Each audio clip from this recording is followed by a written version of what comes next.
You're tuned in to the 3 Pixels podcast. This episode is produced by Alan Taylor.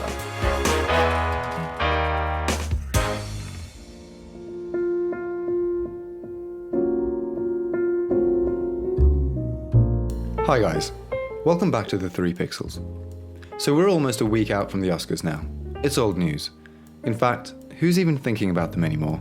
We've already discussed the whole Kevin Hart host debacle, sang along to Gaga and Cooper, and gushed over Olivia Colman's heartwarming speech. This is hilarious.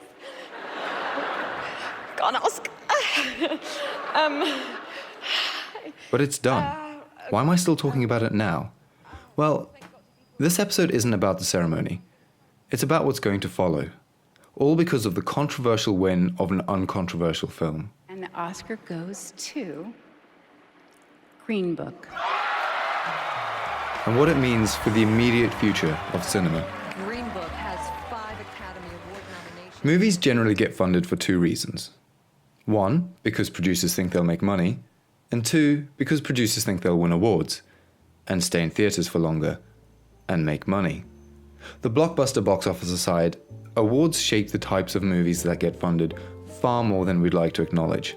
And as much as we love to complain about how meaningless they are, the Academy Awards are more than just Hollywood slapping itself on the back. It affects change in the landscape. If it didn't, Netflix wouldn't have poured over $25 million into Roma's Oscar campaign, over double the film's actual budget. With that meaningless gold statue potentially enticing a wave of new subscribers, Netflix would have had much more confidence in funding more movies in the vein of Alfonso Cuarón's delicate personal story, which would have been better for all of us. Will they continue to do so without the win? We'll have to wait to find out. As well as Roma, there were some significant movies up for nomination, and even some that were unjustly not nominated. And I really don't think that Green Book is among that crowd. Green Book is sold as a story about Dr. Don Shirley, an African-American pianist embarking on a concert tour of the Deep South in '62. In need of a driver and protection, he recruits Tony Lip, a rough bouncer from the Bronx. Despite their differences, they develop an unexpected friendship in the era of segregation. Yeah, some guy called over here, a doctor. He's looking for a driver. You interested? I am not a medical doctor. I'm a musician. I'm about to embark on a concert tour in the Deep South. What other experience do you have? Do you foresee any issues in working for a black man? You in the Deep South, there's gonna be problems. Except, it's actually a story about Tony Lip, a white man from the Bronx that gets asked by an African-American pianist to drive him around 1962 Deep South, and they form an unlikely friendship. It's from his point of view. Apart from the nothing controversy that always dogs a movie's awards campaign, remember all the ire that followed 3 Billboards? No? Exactly. It normally dies down after the ceremony, in spite of the fact that the family of Dr. Shirley have boycotted the movie, and the writers have a questionable past. Green Book really isn't a controversial movie. It's still the safest, overly familiar, most traditional Oscars pick that could have been chosen as the winner of the Best Picture this year. And it's a step backward. So much progress has been made in recent years in showcasing and recognizing meaningful, sincere, challenging films. To a degree, it's still the Oscars, but they were wandering in the right direction with Shape of Water and more so Moonlight. On Sunday, what we essentially got was a role reversal driving Miss Daisy, the Best Picture winner of 30 years ago. Driving Miss Daisy, it is just the reverse. A rich old white lady gets driven around by Morgan Freeman. She starts out racist, they learn to overcome their differences, happy ending, racism solved. You took the wrong turn at Opelika. Well, now, you took it with me, Miss Daisy. And you got the map. They wouldn't give in.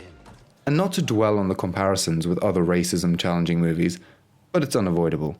Black Klansmen, Beale Street, even Black Panther all had something to say that wasn't reductively, oops, we're sorry about racism, but don't feel guilty, all is forgiven, it's easy to solve. They all told their movies from, as far as the Oscars is concerned, an unconventional perspective. There exists a version of Green Book, told from the perspective of Don Shirley, that I'm sure would be able to hang with its peers, but this is not that movie. And unlike those, Green Book places all of the issues it discusses firmly in the past, further removing us from any urgency to have this conversation.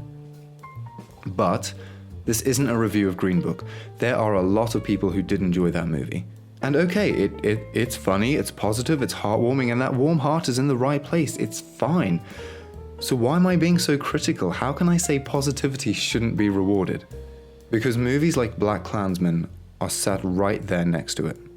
And it might be worth noting that at least this year Spike Lee's BlacKkKlansman got nominated. During the 1990 awards when Driving Miss Daisy won, Spike Lee's extremely important Do the Right Thing didn't even get a nod. Kim Basinger, while presenting an award at the Oscars, took her chance on stage to say, "But there is one film missing from this list that deserves to be on it because, ironically, it might tell the biggest truth of all, and that's Do the Right Thing." And here we have it. History has repeated itself. No wonder Spike Lee was so upset again, saying, "No, I thought it was courtside at the Garden. The ref made a bad call." So if history's going to repeat itself, let's quickly look what was happening back in 89-90. Well, Bush had just had a rocky presidential transition from Reagan. It was a time of change. People maybe didn't want to face the struggle of an open conversation, or maybe they had optimism about the ease of race relations following Reagan's cultivation of reverse racism and his crackdown on civil rights policies. Let's consider the Academy as a cultural microcosm of how our media views the world around us now, or at least how we view the world through media. The Academy is changing too. Being dragged along for sure, but it's diversifying. And just like in 1990, maybe we're clinging to safety in the face of change. But I find it so frustrating. Driving Miss Daisy still won back then. And what followed the year after? Dances with Wolves, in which Kevin Costner solves race relations with Native Americans. I just hope that, as Driving Miss Daisy was followed by Dances with Wolves, as Moonlight was followed in the mainstream by more challenging debates, just look at Get Out, that Green Book doesn't allow us to sit back and reward the argument that everything is fine. I hope we're not so tired of the endless barrage of political arguing that at this point, we've just resigned again to accept a comforting feel-good answer, and that attitude doesn't continue to bleed into the type of cinema we reward. That being said, The Night Wasn't All Dour, the documentary short Period, End of Sentence filled in that challenging conversation gap. Olivia Colman continued the trend of British actresses playing Queens winning awards, and Roma won exactly what it deserved to. So I'd love to know what you thought. Get in touch through social media or email, the links are in the description below. What do you think the ongoing implications of Green Book winning are? Do you think Green Book should have won? And what were your highlights of this show? Until next time, good night. You've been listening to the 3 Pixels podcast with Alan Taylor, Martin Gregory, and me, Ben Ridley. Music provided by Epidemic Sound. With that, thank you for listening. We'll see you next time. Good night.